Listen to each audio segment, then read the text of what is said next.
Hey everyone, it's Dr. Scott, and we're in week 3 of Rhetoric 6620, Writing Assessment, Theory, and Practice. Hope things are going well where you're at. It is hot down here in southern Ohio, northeastern Kentucky, where we live. Just wanted to give you all a quick overview of what we're doing this week, and just a handful of reminders, and I'll talk a bit more about the reading that we're doing this week. This week is about feedback, providing feedback and responding to student writing. It is... I don't know if everyone feels this way, and I'll just speak for myself, but grading is something that I loathe to do, and providing feedback on student writing is something I get overwhelmed by the amount of time that it takes to provide feedback, but I actually enjoy, when I get into it and start doing it, it's something that I really enjoy doing, but it does take a lot of time, and what I think we could do this week is we kind of learn from each other about different ways that we go about the task of responding to student writing. We're definitely going to learn about some best practices when it comes to providing student writing, feedback on student writing, and we're going to learn about how people have kind of theorized feedback on student writing. So this week there are 2 activities. Activity 3.1 involves reading pretty widely about responding and providing feedback on student writing, and just a little bit about the things we're reading. We're going to be reading Nancy Summers' article, Responding to Student Writing. I think that's the title of it. It's really old. Like, it's been around forever. And, but it's really good. It's one of those things that there's a handful of publications that have come out in the discipline, and people are like, yep, that pretty much covers it. And there might have been some studies that have been done since then, but they all kind of confirm some of the basic arguments that Summers makes in that article about responding to student writing. So that's one article. The other one is also a Nancy Summers article about revision. Those 2 pieces, they hold up pretty good. And a lot of the way that we talk and think about responding to student writing in the discipline, a lot of it is traced back to Nancy Summers. So we're definitely going to read hers. It's a briefer article, but it's a very important, very influential one. I did want us to get a little bit of an update on that, and she did a podcast episode with Shane Woods. I think the title of the podcast is Pedagogue, and it's a brief podcast episode, I think about 20 minutes, where she talks about that article, and she talks about what's changed since then. Talks about a range of topics, but focus mostly on responding to student writing. So we'll listen to that podcast episode, read Nancy Summers' article.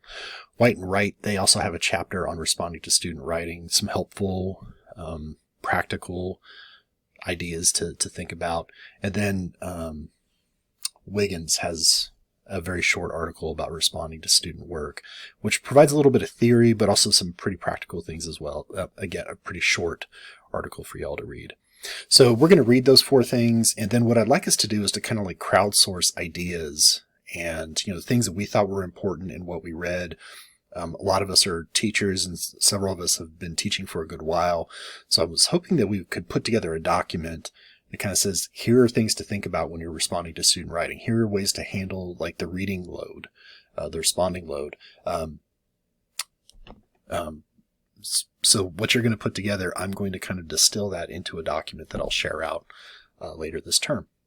So that's activity 3.1. 3.2 is responding to drafts of a writing assignment. So I teach a film review when I teach our first semester composition course at Shawnee State University. We call it English 1101. In that class, it's the first assignment. I have students do a film review. Students watch a film. Night of the Living Dead is the film that they watched for this assignment, and then they read reviews and pieces that are about the film, and they integrate those into their film review. So that assignment, again, first assignment that students do, they can definitely revise it. I have 2 samples of student writing for that assignment. They're drafts.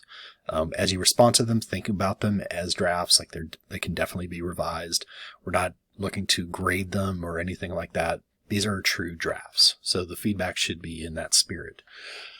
So if you're able to attend a meeting, a class meeting on Tuesday of week 3, then you can share your feedback. We'll talk about the feedback we provided. We'll talk probably a little bit about the reading.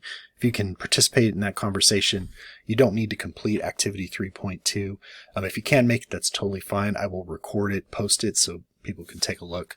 But then you would just share your feedback. If you can't attend that class meeting on Tuesday of week 3, you would just share that feedback in the discussion board. So that's what we're doing in week 3. We're reading a bunch of stuff about responding to student writing, kind of sharing what we learned, and also sharing different suggestions and recommendations based on our practices, experienced teachers. And then activity 3.2 is actually, we're going to practice giving feedback on 2 very different essays, 2 very different drafts of the same assignment. So I'm looking forward to seeing what kind of feedback and how you all approach providing feedback on 2 very different attempts at the same assignment. Again, so Tuesday, week 3, we're going to have a class meeting. I'll send out a link. A link will also be in the week 3 folder. And also during week 3, I'm meeting with everybody individually to talk about their ideas for the final project in the class. So that's what's going on in 6620. Hope things are going well in your neck of the woods, and I'll talk to y'all soon.